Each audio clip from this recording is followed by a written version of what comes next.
Pois bem, meus irmãos, vamos prosseguir no estudo de História da Igreja.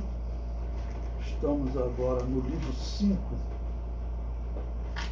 Estamos estudando o ano 412 da Era Cristã, página 15 do nosso livro. Bom, vamos contextualizar o momento que nós estamos estudando.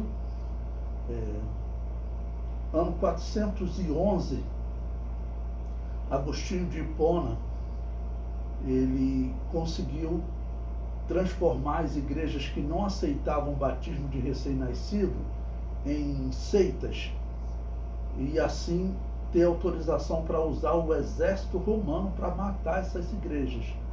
Esse ponto aqui é fundamental para essa história da igreja que eu estou contando para vocês, que é a verdadeira história da igreja e que é diferente de tudo que contam aí para vocês. Eu garanto para vocês que o que contam aí é tudo mentira. Por quê?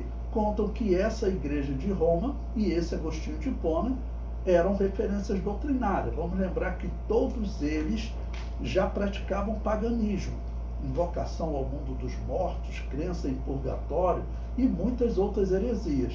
A pior delas é a doutrina da guerra justa ou doutrina da guerra santa, que também começou nesse período, no ano 411 da Era Cristã.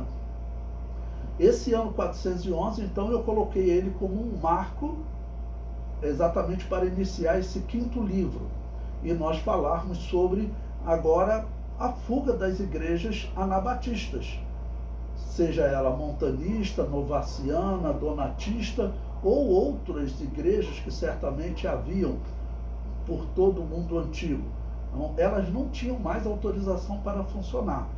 Fosse o Papa de Roma, fosse Agostinho de Hipona na África, ou também em Constantinopla, onde a perseguição vai ser menor, mas também estarão sempre sendo perseguidos. E esse período vai se estender do ano 411, a perseguição só termina nos anos 1800.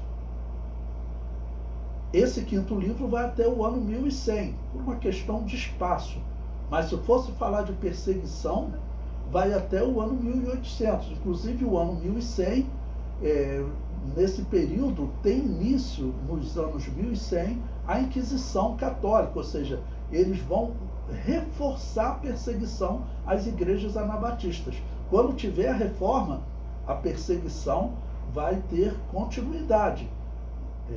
Os protestantes vão perseguir, e acredite, a tortura dos protestantes é pior do que a tortura dos católicos. Nós vamos chegar lá nesses detalhes, tá ok?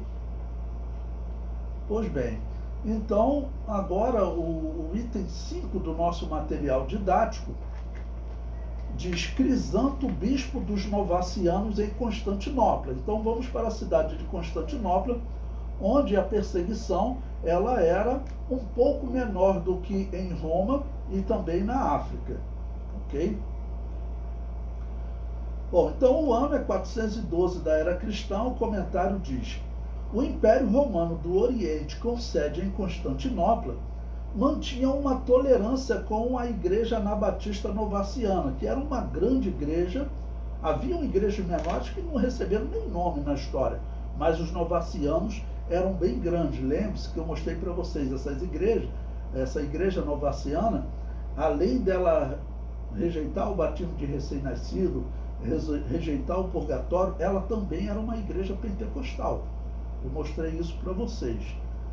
Bom, então agora eu cito um texto do historiador Sócrates de Constantinopla, que escreveu no ano 450 da Era Cristã, que ele diz sobre esse Crisanto, bispo dos novacianos.